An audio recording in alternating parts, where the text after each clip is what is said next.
Olá, vamos estudar sobre a evolução. Evolução especificamente dos seres vivos, né? Evolução biológica. Com isso, nós vamos ver por que tem tantos seres vivos, né? E conhecer as evidências que comprovam esse processo. Bom, para começar então essa animação, né? Ela mostra, inicia ali a partir de uma evolução linear em que uma espécie dá origem a outro, né, uma espécie de hominídeo dá origem a outro hominídeo, consequentemente ao hominídeo chamado Homo sapiens. No entanto, esse esquema ele não está correto, ele não está pensando a complexidade, né, que se tem.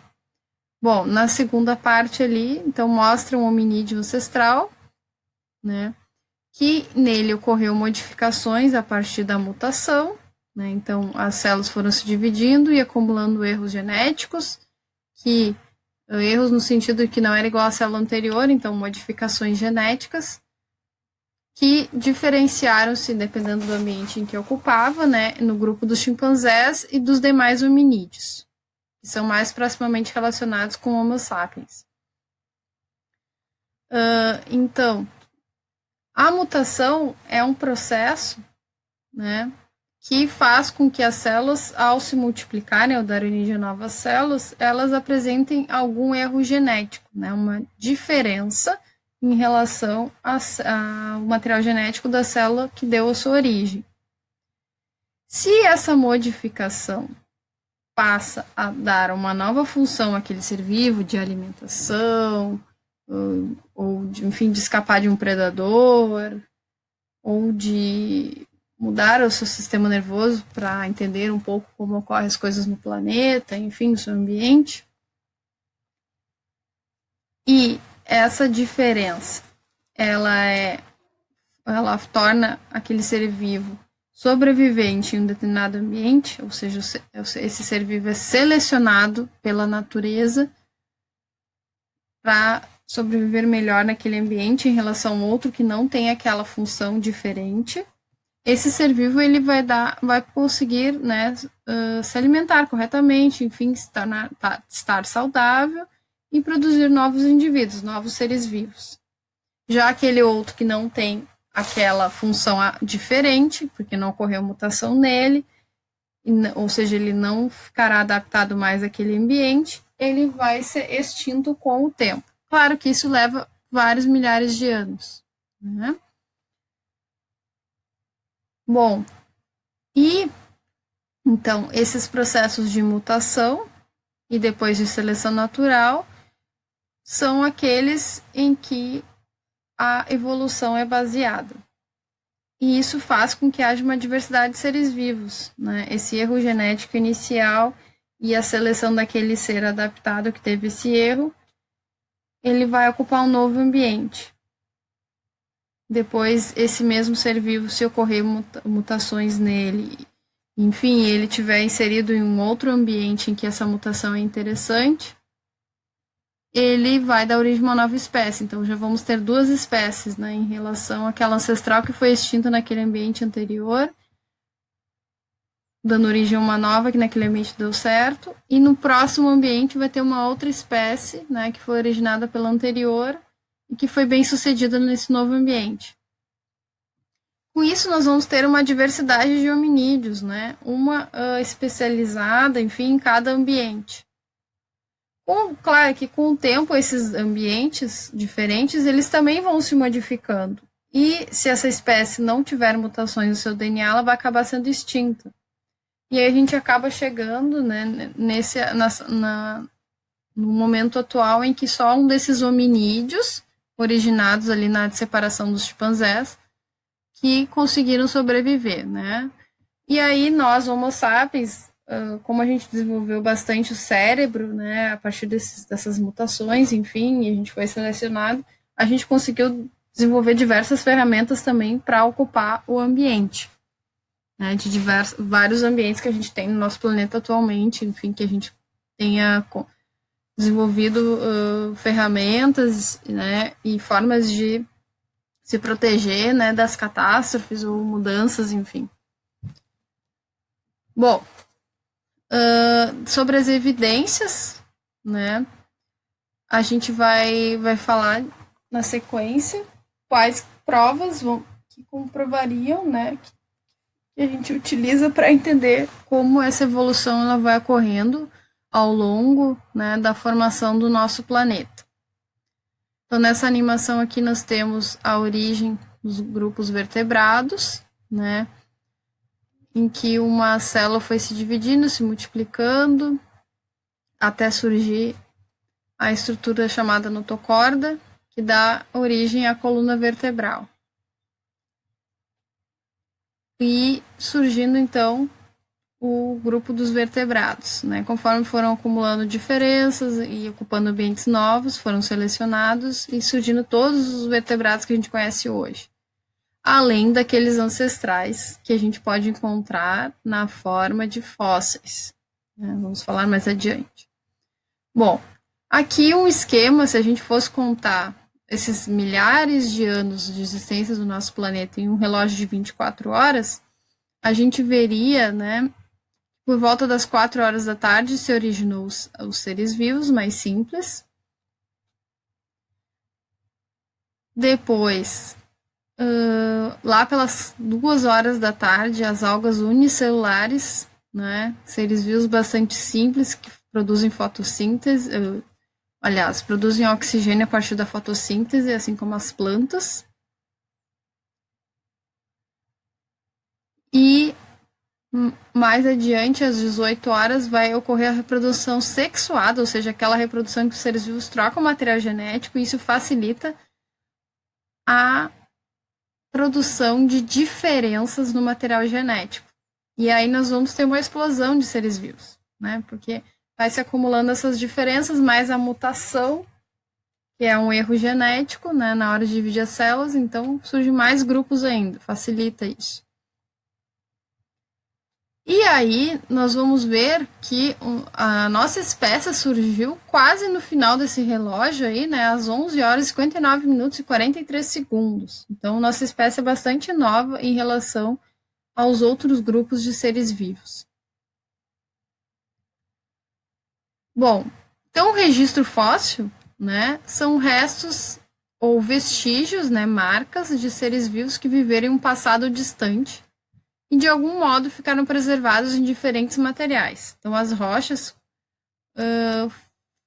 possibilitaram, né, a surgimento dessa prova científica, né, que a gente vai, claro, encontrar depois, descrever e relacionar com os seres vivos atuais, né, para denominar de fósseis.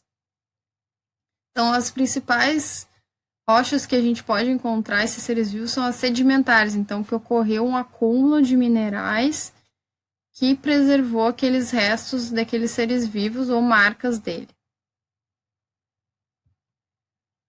Esses fósseis podem ser classificados naqueles formados por restos de seres vivos. Então, só há um registro das estruturas mais resistentes, as partes duras, né, que a gente põe em traços, seriam os dentes, ossos e conchas. Então, onde tem cálcio, né, mineral cálcio, facilitou com que ocorresse essa permanência, esse registro. Então, ou seja, só uma parte de seres vivos que a gente consegue encontrar nesse tipo de fóssil. Então, só aqueles que possuem essas estruturas. Então, imagina quantos daqueles que a gente não consegue visualizar essas provas, né? Então, a gente pode pensar em plantas, em algas. São poucos, né? Já diminui bastante nosso estudo desses seres vivos que já existiram. E tem aqueles compostos por vestígios de atividade de seres vivos. Então, por pegadas, pistas, ovos e fezes. Então, tu vê, as fezes podem ajudar a identificar determinados seres vivos. Pegadas também.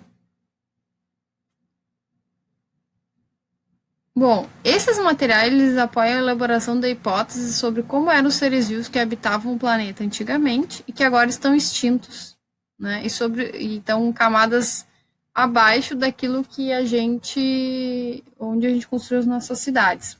Por isso é tão importante, né, o estudo dos arqueólogos para investigar abaixo dos solos em que a gente se encontra, essas rochas, né, que sustentam esses solos, para ver se encontra registros desses seres vivos que já existiram. Então, muitos fósseis apresentam semelhanças com seres vivos atuais, né? E aí a gente pensa num grau de parentesco, né? E aí a gente pensa na história, por exemplo, da nossa espécie e de outras espécies, né? Outros seres vivos ancestrais. Pode pensar na questão dos dinossauros também.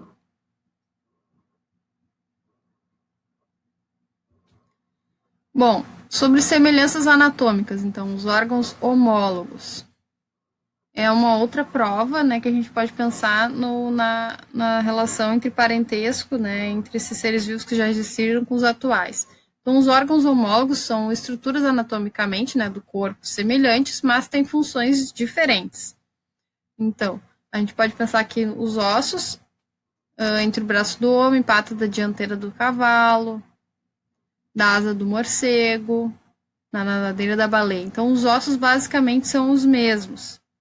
Claro, que como esses órgãos eles vão desempenhar diferentes funções, né, para pegar, se sustentar, nadar, voar, eles vão estar dimensionados em tamanhos diferentes, mas são os mesmos ossos. No caso, os mesmos nomes. Aqui no livro, né, estão comparando ali o braço de um homem, a pata, né, a perna de um gato, a nadadeira de uma baleia e a asa de um morcego. Os mesmos ossos com tamanhos diferenciados por terem funções diferentes. E também essas funções diferentes se dão porque esses animais exploram ambientes diferentes. Já os órgãos análogos são estruturas semelhantes adaptadas para as mesmas funções, mas anatomicamente são bastante diferentes, né? E aí a gente tem a chamada convergência evolutiva. Então, as estruturas análogas se desenvolveram em espécies pouco aparentadas, mas que vivem sob condições de ambiente bastante semelhantes. Então, nós temos ali a asa de um inseto e a asa de uma ave. Ambas servem para a função de voar, né, se locomover a partir do voo.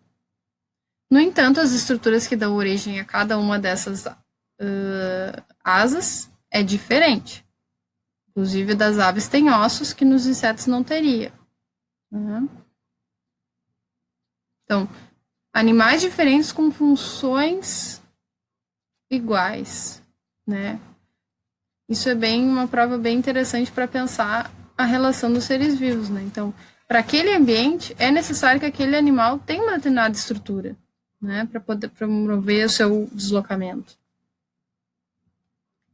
Bom, a atividade dessa semana, duas perguntas, né? A primeira, como o estudo de fósseis pode ajudar a compreender a evolução biológica? Então, por que os fósseis, estudar eles é tão importante para entender como ocorre a evolução, né? Quanto tempo ela ocorre, enfim.